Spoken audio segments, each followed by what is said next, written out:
Assalamualaikum warahmatullahi wabarakatuh. Salam sejahtera untuk kita semua. Apa kabar kalian penghobi elektronik? Mudah-mudahan kalian selalu sehat, selalu dalam lindungan Allah Tuhan Yang Maha Kuasa. Di kesempatan kali ini saya akan sedikit berbagi video kepada kalian tentang power supply variable dengan menggunakan DC Step Down XL 4016, sekaligus menjawab pertanyaan teman-teman kita yang punya kendala dengan DC Step Down ini. Kemudian untuk membuat power supply variable tentunya kita membutuhkan sebuah catu daya. Jadi power supply kecil seperti ini juga bisa. Ini adalah power supply yang kapasitasnya 2,2 amperan lah, 2 amperan lebih. Dan kalian juga bisa menggunakan power supply jaringan seperti ini, switching. Bisa kalian temukan di online shop ya. Harganya berbeda-beda sesuai dengan kapasitas ampernya. Setelah kita colokkan ke listrik, maka power supply ini mengeluarkan tegangan sebesar 12 volt. Nah, jadi power supply ini tegangannya tetap hanya di 12 volt sehingga kita tidak bisa melakukan pengecasan pada baterai ataupun suplai perangkat elektronik yang tegangannya di bawah 12 volt. Dari itu, kita membutuhkan sebuah DC step down. Ini adalah DC step down XL4016. Fungsinya untuk menurunkan tegangan ya. Tegangannya ya kalau dari 12 volt ya ke 12 volt ke bawah lah nanti tegangan yang akan diturunkannya. Sekarang kita langsung menuju instalasi saja.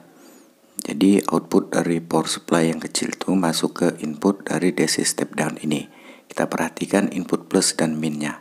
Hal ini jangan sampai kebalik. Kalau bisa gunakan kabel yang agak sedikit besar dan tebal ya. Ini untuk meloloskan ampere dari power supply. Oke, kita colok ke listrik, lampu birunya sudah menyala. Jadi DC step down ini sudah hidup. Kemudian kita tertuju lagi pada output plus dan output min. Ini adalah output yang akan kita gunakan nanti. Gunakan kabel merah dan kabel warna hitam agar kita tidak salah dalam menghubungkannya nanti. Plus suara kabel warna merah, hitam adalah kabel warna min. Kemudian kita akan ukur tegangan outputnya. Oke, di 12,1. Sekarang kita akan melakukan adjust tegangannya ya, output dari DC step down ini. Dengan memutar trinput yang di sebelah kiri sekali dengan berarah lawanan arm jarum jam, itu tegangannya akan menurun. Itu diputar saja jauh. Kalau kita mutarnya terlalu jauh ke atas, itu untuk mendapatkan tegangan yang paling bawah itu agak sedikit lama kita mutar trinputnya. Jadi jangan lelah untuk memutar trinputnya berlawanan arah jarum jam. Kita lihat DC step down ini di tegangan paling terkecilnya itu 1,2 volt. Ini sesuai dengan speknya ya. Oke, sekarang kita lanjut. Kalau kita putar lagi dengan searah jarum jam, itu maka tegangan outputnya akan naik tuh sampai di tegangan sama dengan tegangan inputnya, hampir di 12,1 juga, 12,1 ya. Nah, oke, sudah paham ya. Di trinput bagian paling kiri itu adalah untuk set voltase. Yang sering jadi pertanyaannya adalah, Bang, setelah diberi beban lampunya hijaunya itu tidak berubah. Sekarang kita coba tes dengan memberikan beban lampu Bolham. Nah, kan tidak berubah lampunya.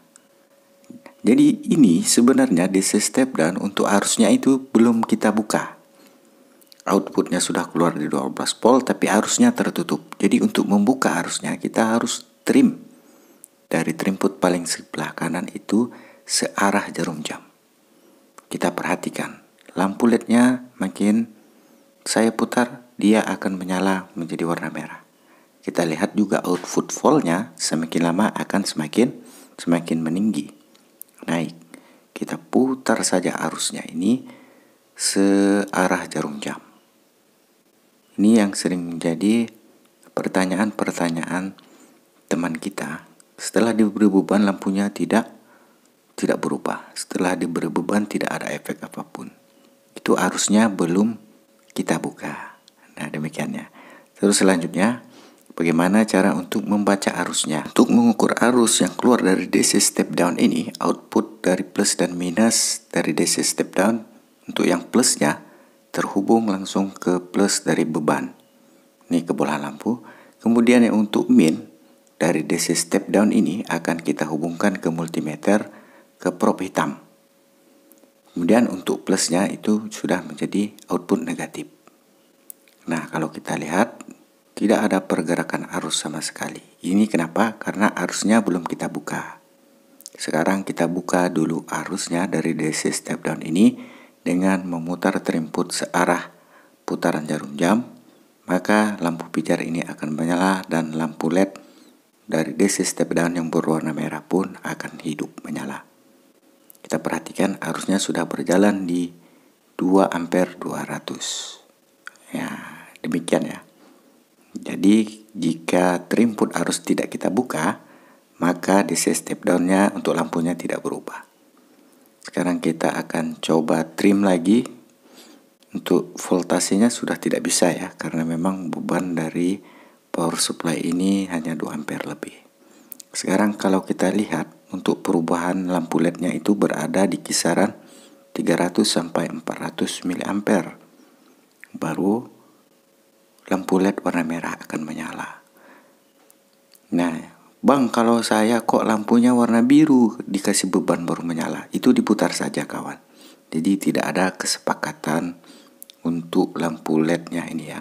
Ketika ada beban warna biru, ketika tidak ada warna merah ataupun sebaliknya, itu tinggal kita putar-putar saja posisi dari pemasangan lampu LED. Itu maka dia akan berubah-ubah lah. Sesuai dengan selera kita saja. Oke, demikian ya kawanku, cara mengadjust dari DC step down ini. Nah, langkah selanjutnya, bagaimana cara untuk mencharger baterai seperti ini. Misal contoh, ini kan baterai saya paralel. Setting terlebih dahulu voltase dari DC step down ini ke 4,2 volt. Jadi kalau settingannya itu kita mutarnya ketinggian tadi, ya maka kita harus mutarnya untuk turun itu juga harus banyak. Jangan lelah untuk memutar terinputnya ya. Kalian perhatikan saja ini tangan saya. Jadi videonya ini tidak saya pangkas-pangkas ya. Jadi kalian juga harus tahu bahwa untuk ngetrimnya itu juga harus jauh. Sekarang jika tegangan sudah berada di 4,1, maka kita colokkan saja dari power supply kita, output dari DC step down ini ke baterai kita yang sudah paralel ini. Kita lihat arusnya langsung berubah ya. Arusnya berubah di 1,3 dan lampu LED-nya pun juga berubah ke warna merah. Untuk nyeting arus ya kita tinggal putar saja trim dari terinput ini, kita trim berlawanan arah jarum jam. Jika dia sudah memang mentok ke atas, jadi kita harus ngetrimnya turun ke bawah lagi tuh. Jadi jangan lelah untuk ngetrim ya. Jadi sekarang arusnya sudah tertutup ya. Jadi kita buka saja kembali arusnya untuk laju arus pengisian sebuah baterai. Misalnya kita ingin di 500 mA ya. Kita set saja di 500 mA ini untuk laju arusnya. Oh, saya ingin 1 ampere.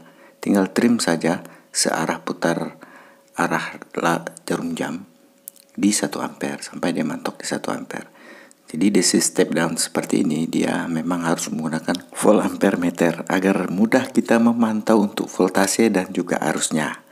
Demikian ya kawanku, semoga konten ini bermanfaat untuk teman-temanku semua yang ada di sana. Jadi ceritanya kan memang di beberapa hari ini saya coba untuk membuat voltmeter ampere menggunakan sebuah Arduino. Ya, jadi saya belum menemukan untuk pengukuran yang akurat dan sepertinya saya harus membeli sensor untuk arus dan juga sensor voltasenya. Menggunakan LM358 ini tidak akurat. Demikian dulu konten kita kali ini. Salam sehat untuk kalian. Salam kreativitas tanpa batas. Saya Yurs Elektro. Wassalamualaikum warahmatullahi wabarakatuh.